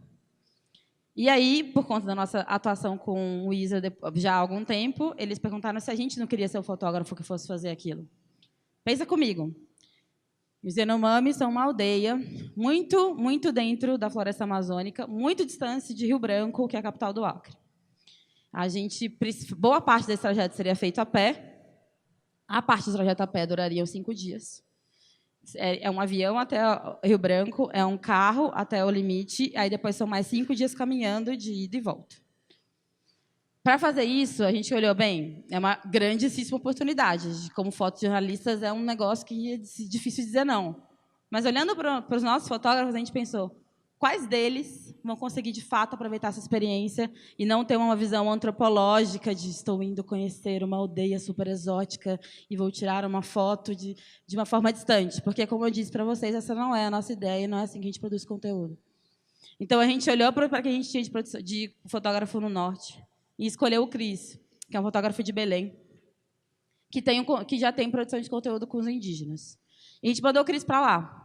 Só que essa ida do Cris para lá foi uma série de erro de produção assim, gigantesca, que foi um ótimo tapa na cara, inclusive, sobre como se produz conteúdo em florestas, para ser honesta. Primeiro que, chegando lá, o Cris era o único que falava português. Tinha um tradutor que ficou nessa intermediação, mas a comitiva era o Cris, o tradutor, que era o do Isa, e 10 indígenas que não falavam a língua do Cris. E daí ele chegou, fez esse caminho de carro, os indígenas guiaram eles até a parte que dava para chegar. Aí eles param na frente, na beira do rio, eles atravessam um rio, e chegando do outro lado do rio, eles começam a caminhada deles. 2 dias e meio de caminhada, acaba a comida do Cris. E daí ele começa a entender que, bom, não sei calcular comida para andar na floresta, eu não sabia quantas refeições ele ia fazer. Ele continua caminhando, continua caminhando, continua caminhando. Chega à noite, ele estava extremamente faminto. E ele falou com o tradutor, então, estou com fome, preciso comer. E daí o tradutor falou, você está numa floresta, come. Tipo, é só comer. Mesmo. E daí ele contou assim para os indígenas o que estava acontecendo e rolou uma risada coletiva assim. E daí um dos indígenas resolveu falar assim, falou com o tradutor, né, obviamente, falou: "Então, tá passando um cágado ali. É só comer a tartaruga." E daí o Cris falou assim: "Beleza, vocês vão caçar a tartaruga?" Não, cada um caça a sua tartaruga. Então, a tartaruga está andando ali, casse-a e coma. E daí o Cris olhou para todo mundo e falou: "Gente, não sei caçar tartarugas." E ficou cerca de 20 minutos de um silêncio muito desconfortável. E aí, até que os indígenas caçaram a tartaruga e falaram: "Beleza, está aqui a tartaruga, agora mata." Entregaram na mão dele, e ele ficou com aquilo na mão. E aí ele falou, e depois aí o tradutor falou assim: "Vai ser extremamente desrespeitoso se você pedir para eles matarem. Eles caçaram já para você, está na sua mão, mata a tartaruga." E ele ficou pensando várias formas de matar a tartaruga. Enfim, foi uma série de acontecimentos sobre aquilo que fez refletir a gente novamente sobre como a narrativa autocentrada em torno de povos que não vivem na floresta danifica a nossa produção de conteúdo e a nossa vivência nesses espaços. O que acabou acontecendo foi que os indígenas mataram a tartaruga, assaram a tartaruga e fizeram uma sopa e o Cris comeu. E assim foi todos os próximos 20 dias que ele ficou na aldeia, depois os outros 5 dias de volta e o resto da vida dele. Então, isso mudou a vida do Cris e mudou a forma que a mídia ninja fala sobre os indígenas, como a gente comenta e como a gente é correlacionado com eles. Hoje, a gente é muito, muito, muito parceiro dos povos indígenas brasileiros, principalmente através da PIB, que é a Articulação dos Povos Indígenas Brasileiros, que é presidida pela Sônia Guajajara, que eu não sei se vocês sabem, mas é também a candidata à co-presidência pelo PSOL. Então, basicamente, a nossa vida, isso se aplica aos quilombolas, se aplica ao núcleo, à comunidade LGBT, às mulheres negras, como eu, e a gente aprendeu, a partir daquilo, cada vez mais, que a produção de conteúdo tem que ser feita de dentro para fora, e, principalmente, quanto mais a gente não for a pessoa que produz esse conteúdo, e sim que empodera outra pessoa para contar a sua história, porque a Mídia Ninja, na verdade, nasceu com essa missão de que a comunicação, o fotojornalismo, o social media, a assessoria de imprensa, nada em torno da comunicação deveria ser um mito técnico, e sim uma coisa compartilhável, porque a gente acredita que a comunicação, assim como a água, é um direito do ser humano e deveria ser garantido, um direito básico. Quanto mais outras pessoas puderem ser empoderadas para contar a sua própria história, melhor para uma narrativa plural e diversa como o Brasil é. É isso.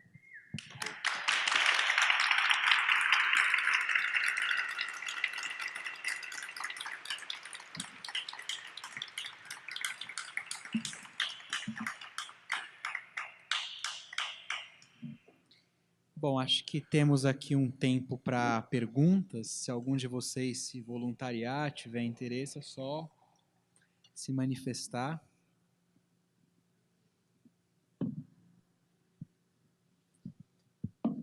enquanto não apareceu ninguém, então acho que eu vou formular aqui uma pergunta.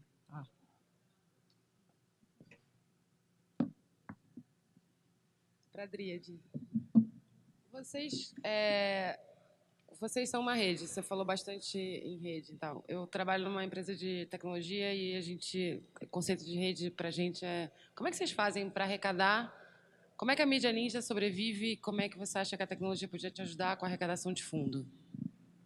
Para ser mais direto. A pergunta de R$1 milhão, se cada vez que alguém perguntasse quando a mídia ninja sobrevive, ganhasse R$1, a gente sobreviveria dessa pergunta, especificamente. Ia ser ótimo. Não, sim. Na verdade, eu deveria adiantar e responder ela sempre antes da pergunta vir. Mas a mídia ninja, basicamente, se sustenta de duas formas. A primeira forma, a gente ainda é uma rede de produção cultural. Então, a gente faz festa, evento, a gente agencia cachê, a gente faz...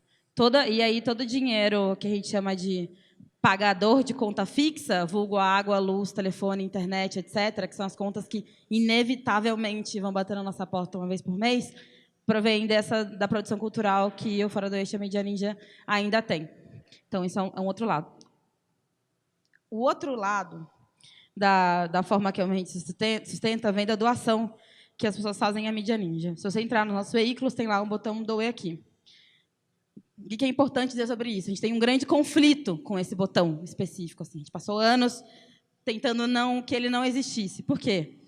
Porque a forma como o crowdfunding e enfim, toda a doação coletiva e orçamento participativo acontece no Brasil hoje, com as mídias, caminha para um lado de vender conteúdo.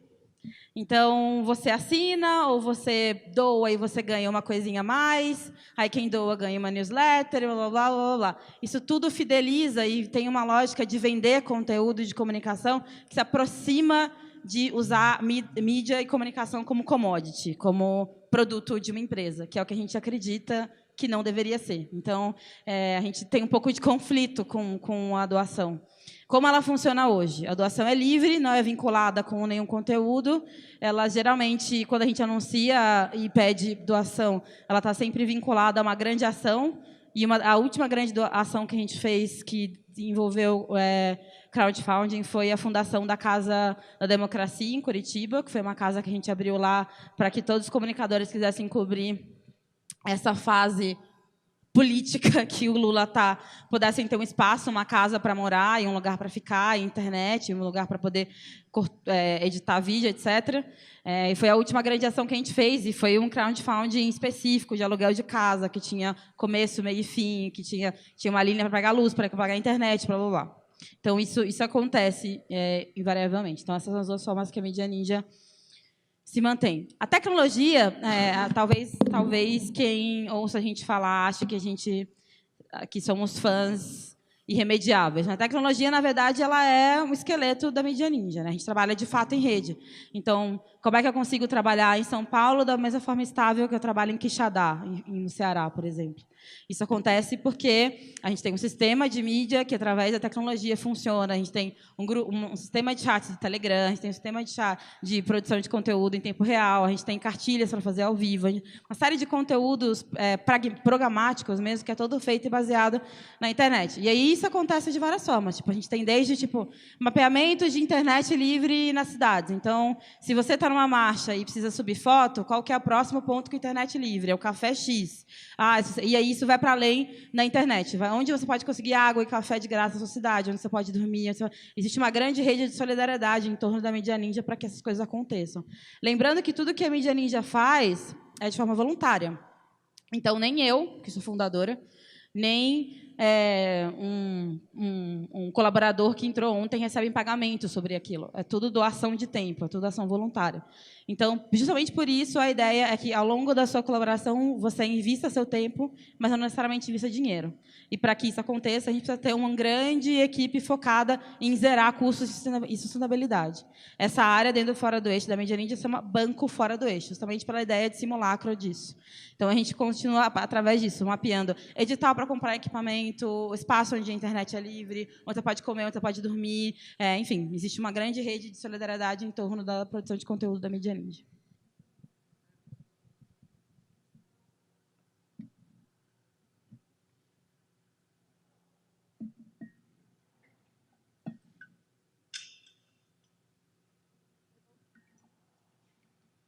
Obrigado. Boa noite, pessoal. Tudo bem? Parabéns à fala de todos vocês.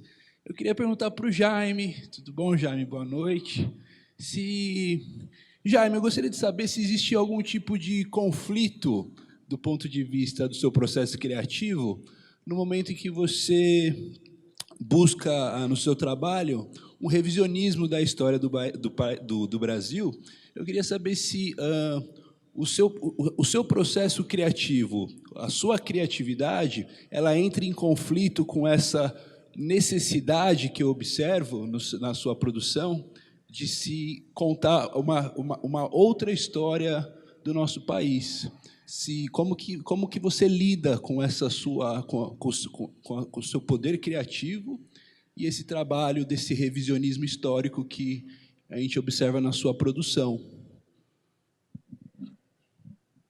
Boa noite, Namor. Obrigado pela pergunta. Pergunta de 1 hora aqui, porque eu acho que é um conflito, pessoalmente dizendo, mais do que diário, assim, porque eu produzo outras narrativas sobre a história do Brasil, sobre o passado brasileiro, com a vontade de que eu não precisasse produzir as outras narrativas, assim, porque se a gente tem que produzir outras narrativas é por conta da necessidade de não existir essas narrativas, assim, uma resposta meio não direta, porque eu acho que não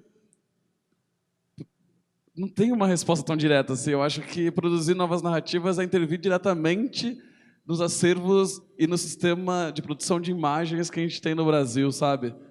Então, por isso que eu acho que nos últimos, no mínimo, 5 anos, eu venho me detendo a cada vez mais conseguir trabalhar dentro dos acervos oficiais, institucionais, que salvaguardam a memória brasileira.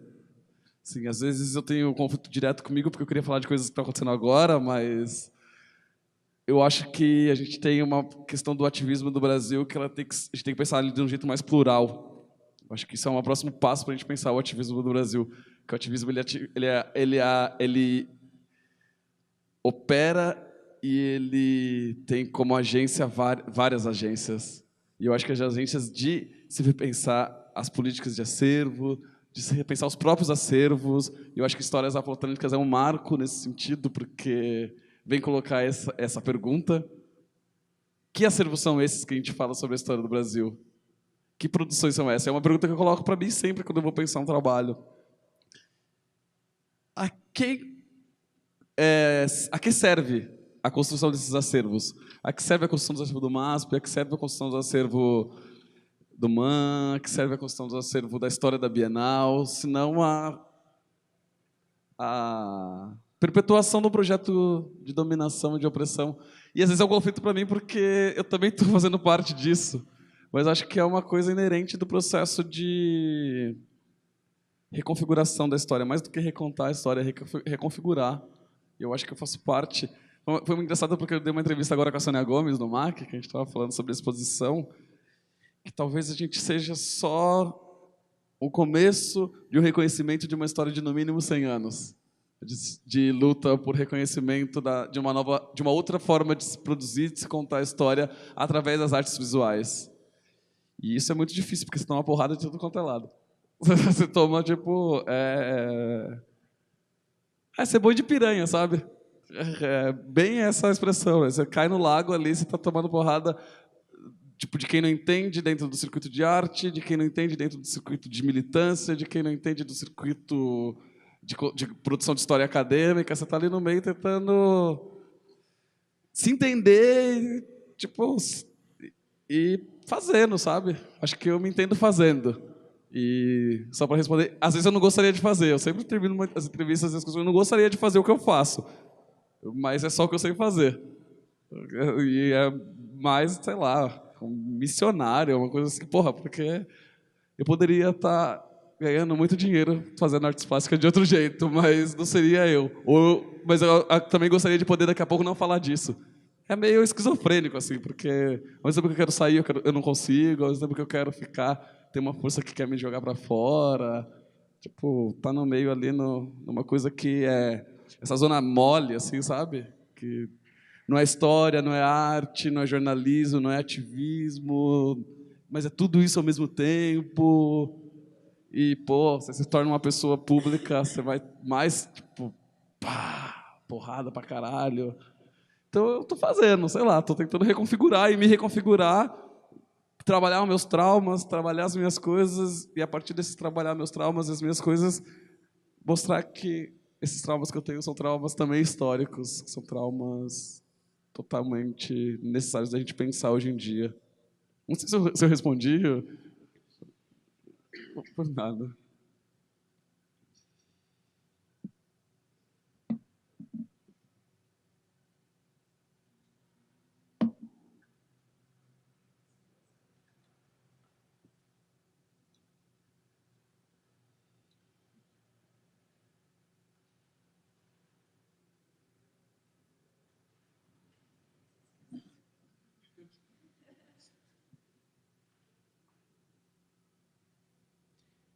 Bom, eu queria novamente, vou me dirigir ao Jaime, mas se qualquer um dos outros quiser complementar, eu acho que seria muito interessante.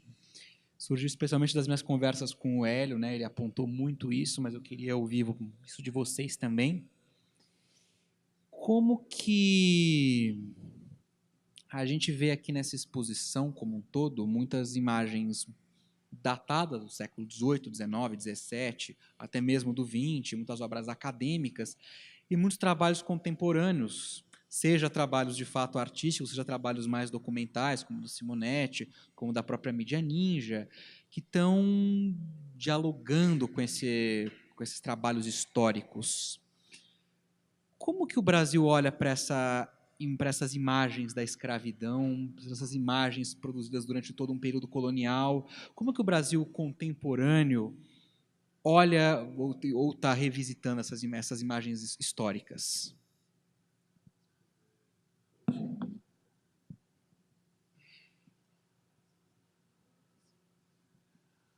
Eu acho que hoje, assim, eu vou ir para o outro lado para responder. Assim, por exemplo, eu vou falar da historiografia da escravidão no Brasil, que é a melhor historiografia da escravidão do mundo. Porque a gente produz conteúdo do nada.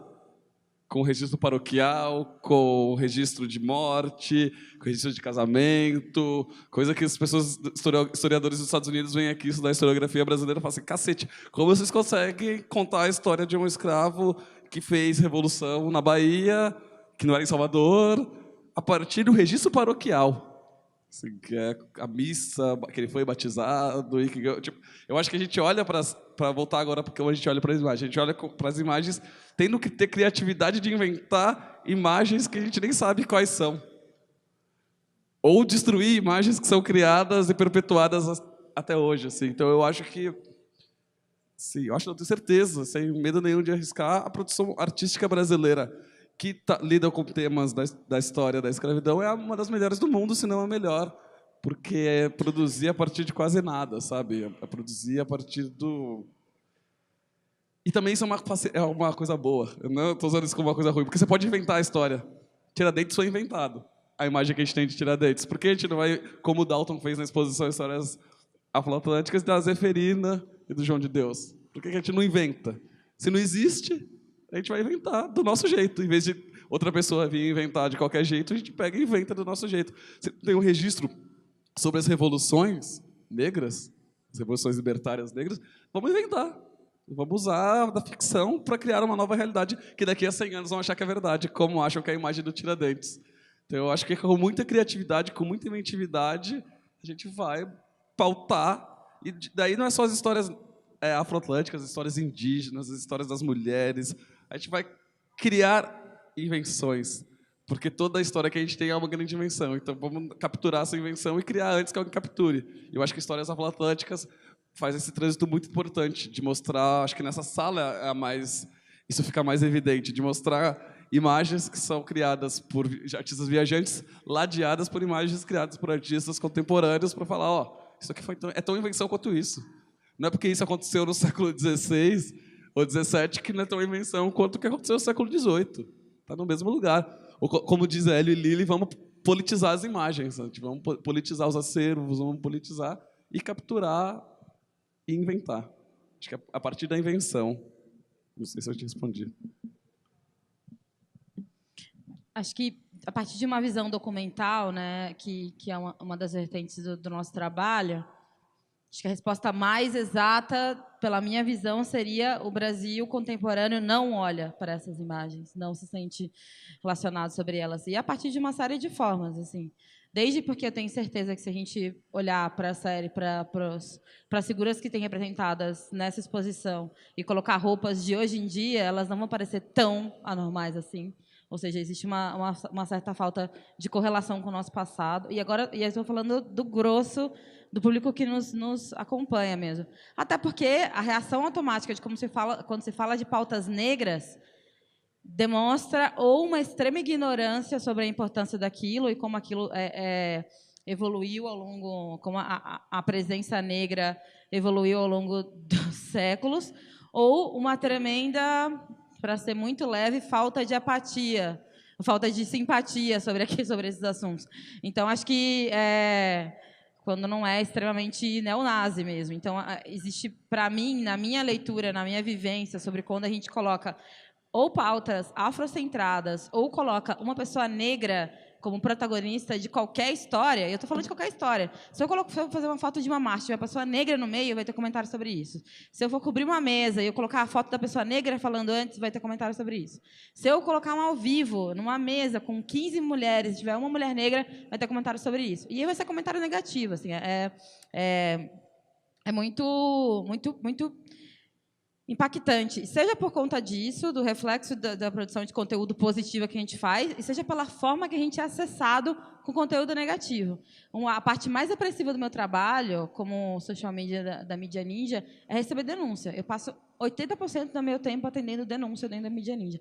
Eu não estou falando de denunciar, que é muito comum também, tipo, tem um buraco na minha rua e o prefeito não faz nada. Isso acontece também. Mas eu recebo muita denúncia, tipo, quando acontece grandes casos de violência, né, que a grande mídia entende como grandes casos, mas quando acontece grandes casos de violência urbana, a gente recebe foto e vídeo de todos os ângulos que vocês possam imaginar. Quando a menina levou um tiro na porta da escola no Rio de Janeiro, a gente tem todos os vídeos dela levando o tiro, dela caída no chão, dela ensanguentada, da mãe dela chegando, de todos os ângulos, todas as formas. A gente tem um auge desesperado de quando o Eduardo, que tem 2 anos, estava num carrinho, levou um tiro dentro do carrinho dele, entrando na favela da Maré. A gente tem um áudio da mãe dele indo buscar o corpo. Então, essas coisas todas e a forma como os corpos negros são retratados na mídia e como, por conta disso, as pessoas nos buscam querendo também retratá-los dessa forma, a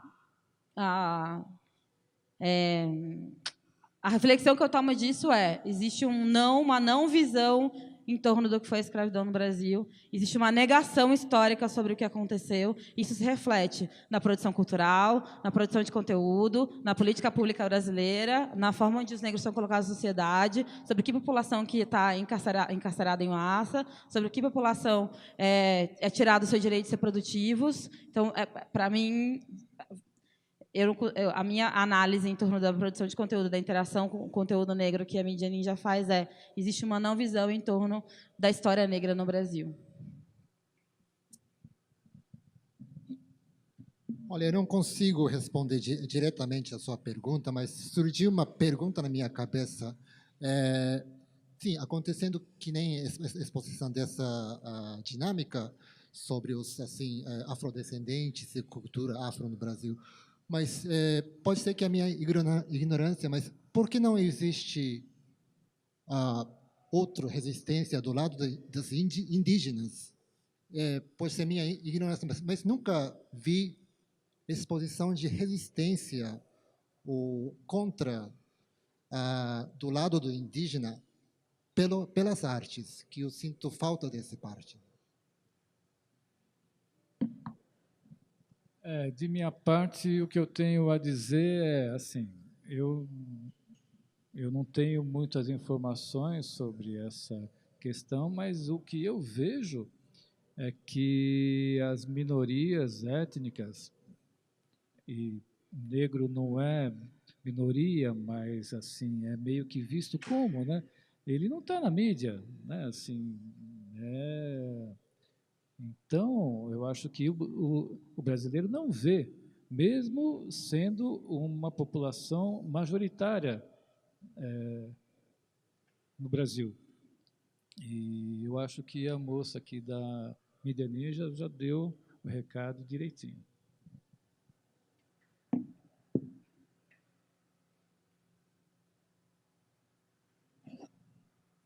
Alguém tem mais alguma colocação, alguma dúvida, alguma inquietação?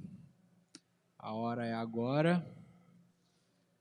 Se não tem, então eu agradeço muito a presença de vocês, agradeço muito aos artistas e a nossa colaboradora, que é a nossa fundadora praticamente da Mídia Ninja, agradeço muito as colocações deles, as perguntas de vocês, e espero que vocês visitem tanto a exposição aqui quanto no MASP, que são complementares, né? Trazem aí várias narrativas que tradicionalmente não aparecem. E é isso, muito obrigado pela presença de todos, uma ótima noite para vocês.